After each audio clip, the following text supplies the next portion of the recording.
Mahakama ya Hakimu Mkazi Kisutu jijini Dar es Salaam inatarajia kuanza kusikiliza ushahidi katika kesi za jinai ikiwemo kuchapisha taarifa za uongo ambayo inamkabili mwenyekiti wa Chadema Tundu Antipas Lissu.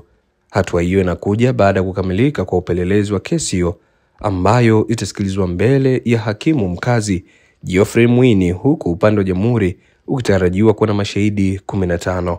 Mbali na kesi hiyo, pia Lissu anakabiliwa na kesi nyingine ya uhaini katika mahakama hiyo. Hata hivyo, wakati wafuasi wa Chadema na watu wengine mbalimbali wakitarajia hii leo kufika mahakamani hapo, siku ya jana mahakama ilitoa taarifa juu ya idadi maalum ya watu watakaoingia katika ukumbi wa mahakama, huku kesi hiyo ikitazamiwa kuendeshwa kwa njia ya mubashara, yani live.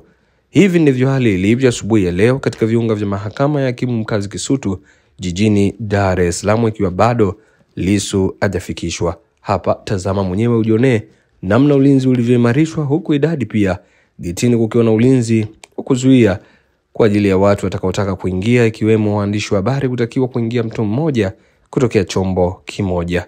Mimi natumika Rabana, hizi ni ripoti zaidi.